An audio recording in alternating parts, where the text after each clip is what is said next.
Hey, what's up? Big Earl, northtownsound. How's it going, everyone?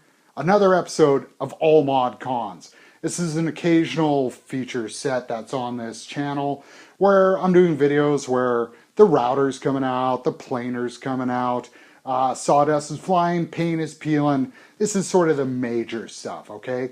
And we can subtitle these, hey, let's watch the fat man fuck up another guitar.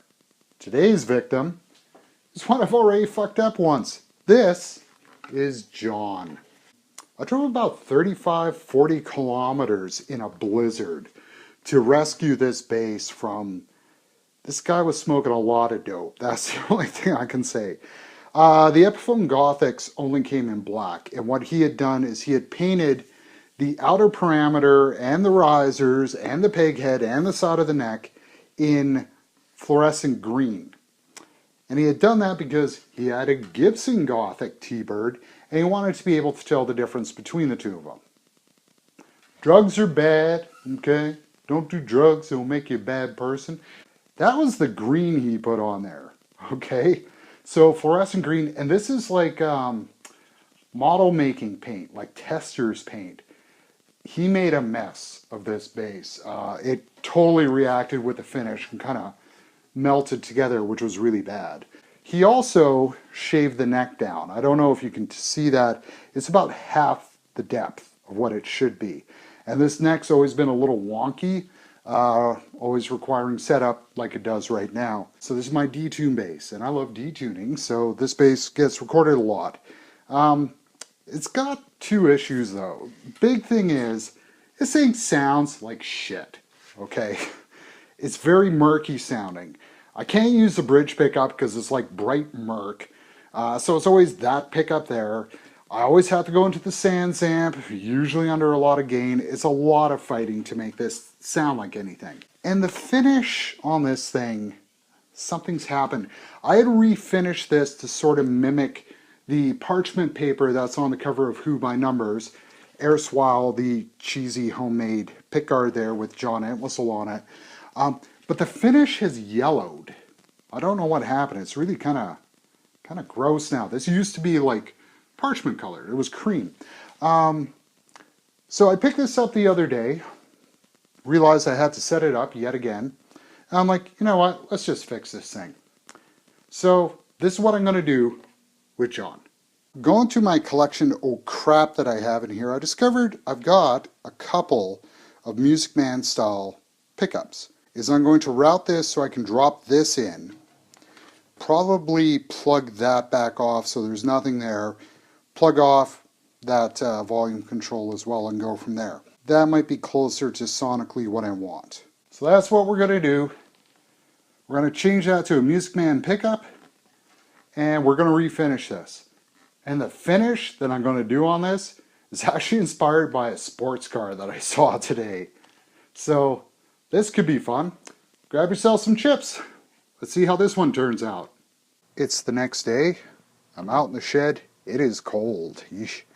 The concern that I have with this, the primer that I was using on it is, it's a type of furniture primer that's, it's kind of like Bullseye. If you've ever used Bullseye painting inside the house. And then this is acrylic on top. And I'm kind of worried that the two kind of adhered too much. It's not scraping readily.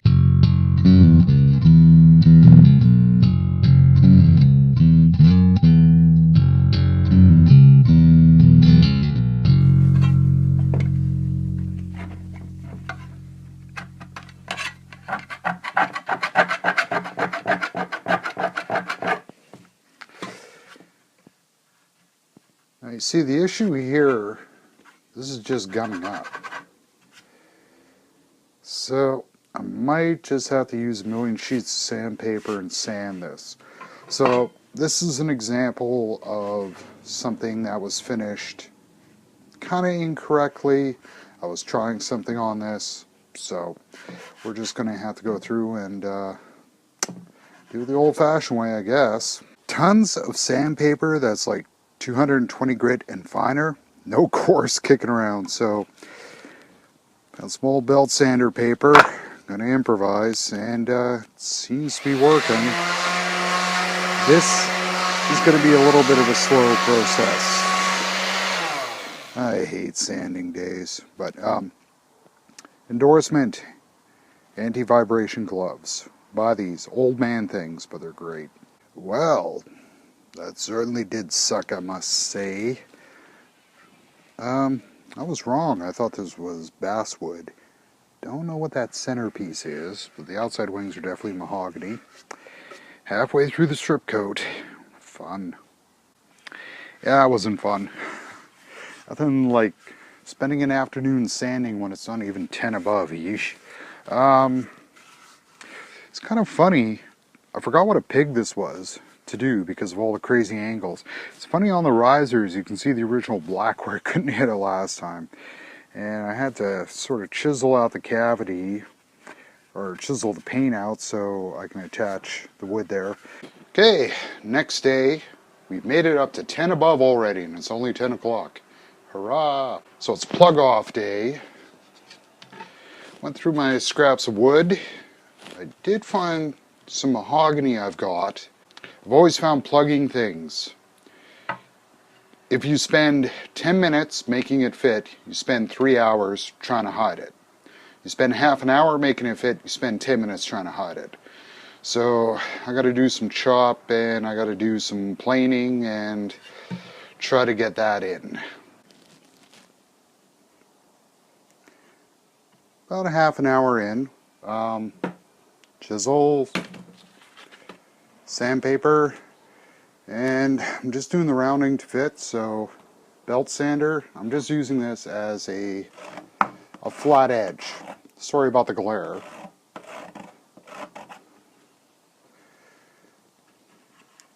One thing I learned years ago from people that are a lot better woodworkers than I'll ever be.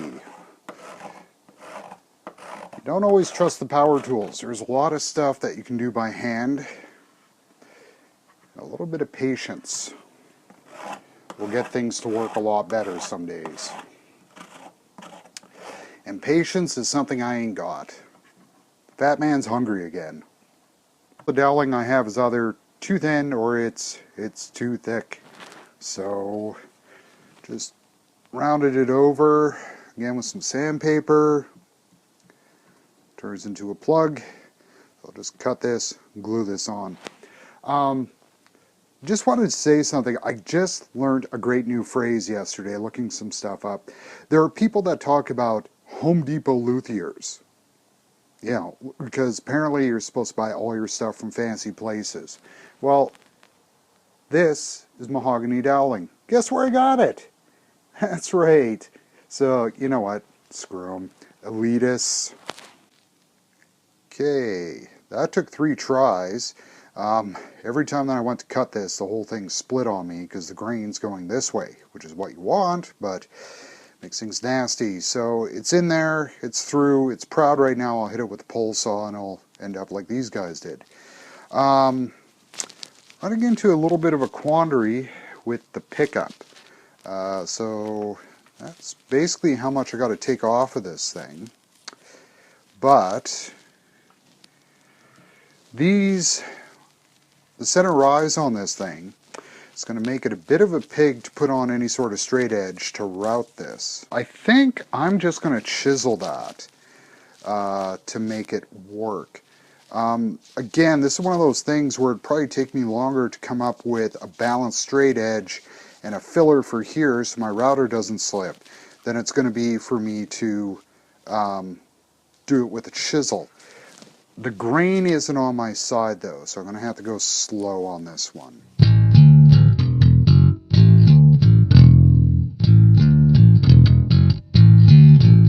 Carved it with the chisel, carved this out, got this all to fit. That entire process might have taken 10-15 minutes. Down to prime. So I've got this sanded back to 220. That looks much worse than it feels. You can barely feel it, so that's all good. Got to get on this thing, got to start priming her. So here we go, primer. Yes, it's getting the punk rock paint finish. Get out of here, you wasp. Yes, I'm shooting multiple videos at once, makes my life easier. gives you guys more stuff to watch. Hopefully you can buy your popcorn in bulk. So, and I've got the spray cam is up. Hi, spray cam. Hopefully the spray cam is going to work here. So let's do this thing.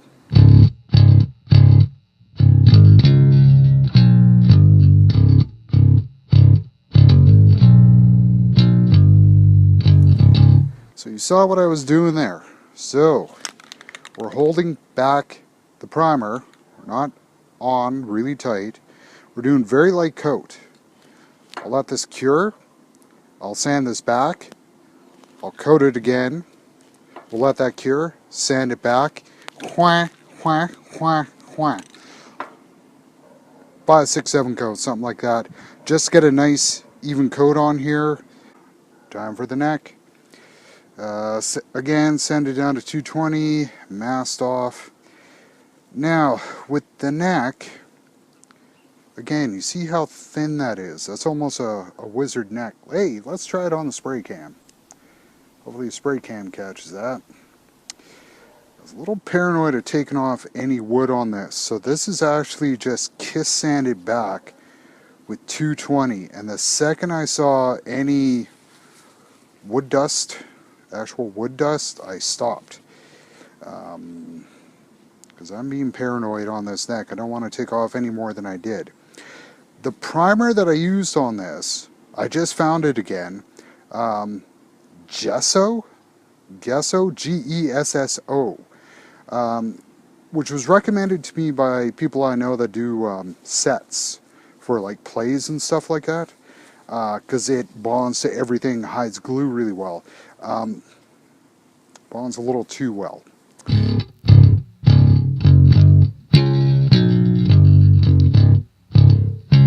Don't know if you're going to be able to make this out. Where the existing gesso primer was on here, this new primer adhered to it magnificently, right? So it's really when you're up into the bare wood stuff where you can really see what's happening. I did do a little boo-boo here, so I got to sand that out. So again, I got to let this cure. The problem is this being a neck and me being paranoid, that means I got to let this cure till it's dry. Then I got to clamp it. Then I got to unclamp it, sand it, prime it, let it dry, clamp it. Necks take forever. I hate doing necks. Okay, everything's painted. We got some black happening here. Could use a little more wet sanding, but it feels pretty good.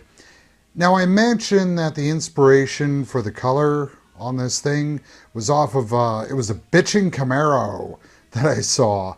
And I think I like this. This is awesome. So it's black and fuchsia. Wait till you see the body. I don't know. I like that. It's kind of half 60s Corvette, kind of hair metal. I dig it. The plug, I got some side marks showing here.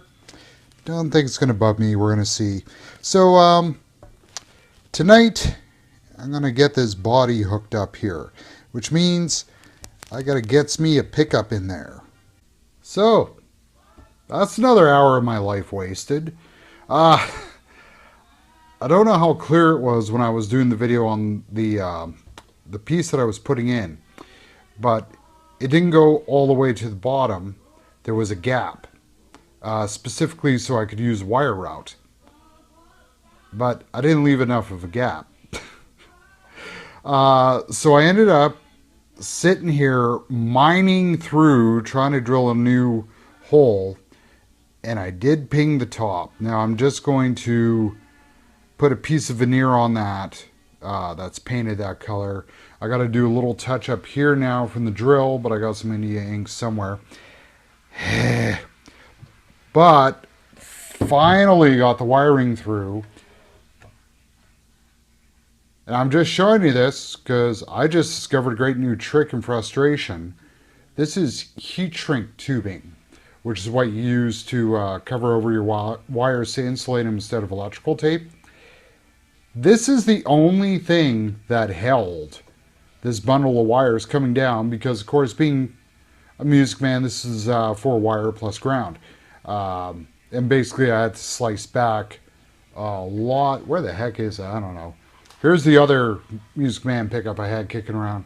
I had to slice back a whole bunch of this in order to get it to fit in there. It's such a shame this pickup sounds so much better than that one. I think the cable's about the same size. So, yeah, what did I say about me fucking up another guitar? Guess what? Just did. After the gong show of last night, fortunately it wired up perfectly fine. I was worried if I had nicked the wires on this pickup or something. When you're mounting up things like styles, J-style pickups, there are certain pickup styles that require some foam underneath to help raise them up and to cushion them so they don't rattle. The greatest foam for doing that is this stuff. This is craft foam. If you look at it, it's quite thin. This doesn't give me a measurement here. I would assume somewhere around 2 mil, somewhere like that. I used to have to battle little old ladies in craft shops to buy this stuff, and you can pick them up at dollar stores now. This stuff is great because you cut and build up layers, as opposed to thick foams where you end up trying to slice them down. A lot easier doing it this way. So I've done up 4 layers here. This was too thick. It's pretty beat up too. So I think that's going to be about right. If it's not right, that's all you're doing to adjust the height on it. If you've ever tried to saw this stuff down, oh my gosh, it's a pain. Oh yeah, I'm liking that. I'm liking that. So I ran and grabbed the veneer that I painted. It's not quite dry enough yet. It's just cherry or something. Might have to put another coat on. It's just this little tiny bit here, but we'll see. I'll look at it tomorrow. And then ran into a quandary. The original knobs aren't getting me off on this thing, so I've got some witch hats here that I'm going to put on.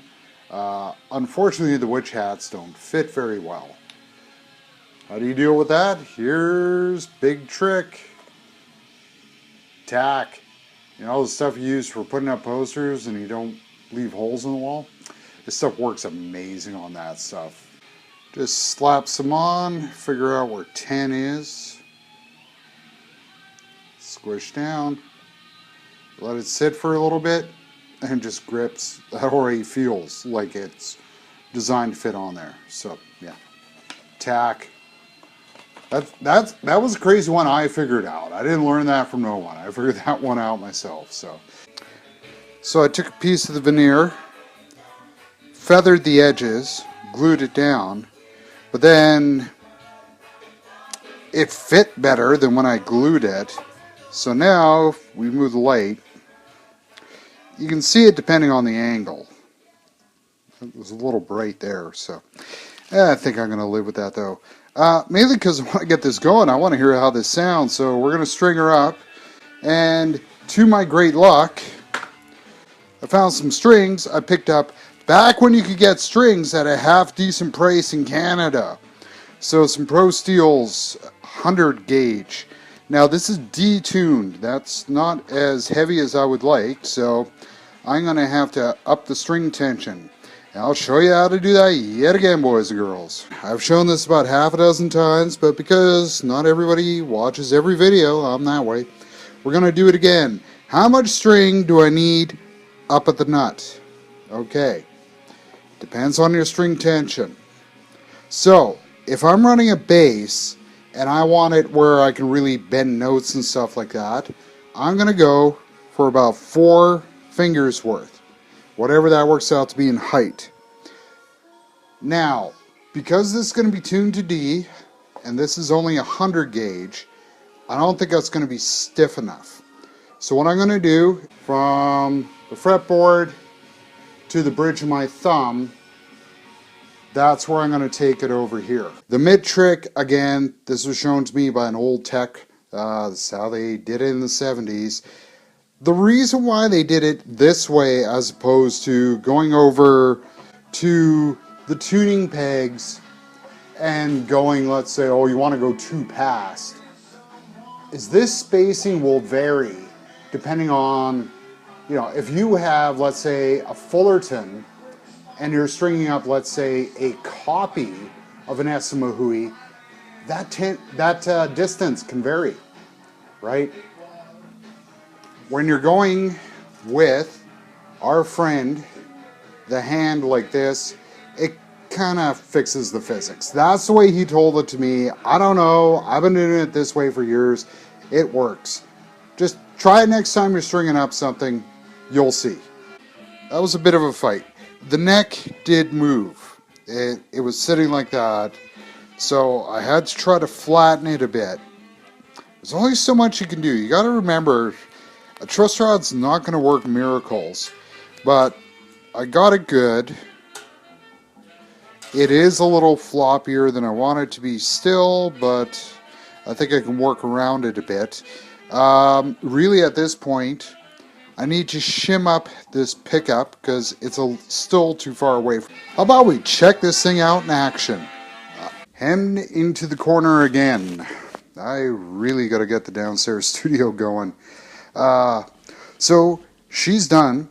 Now, I kind of brain farted and forgot to do like a sound sample of the original pickups. Just YouTube Epi T-Bird pickups. You'll hear what they're like. They're dark with no attack. This being an MM style, gets that kind of mid-rangey boinkness to it. And you'll note that it's front to the sweet spot, trying to gain some bass. Bottom end, I guess, would be the word. It's definitely got way more attack.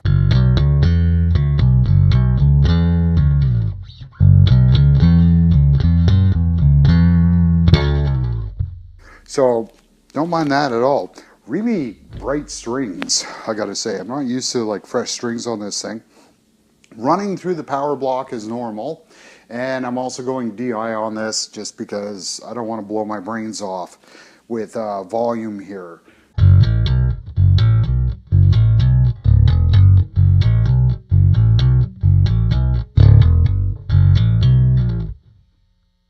Why do I keep around a D-tune bass? Well, when I'm coming up with riffs that are in D, I like having a bass around that's in D so I can play with it, which tends to be heavier stuff with me. So, on the floor in front of me, I've got the Oral Dream Intense Distortion, just because I felt like playing the Intense Distortion.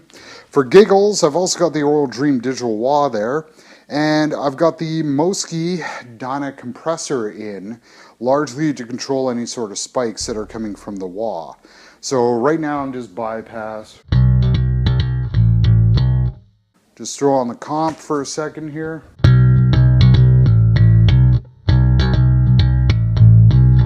I usually don't play with comp on. Kind of a noisy pickup, but when you're recording it doesn't bother me much. So really what this thing is for doing things like this.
too. Apologize for that. So, but not requiring anywhere near as much EQ as before.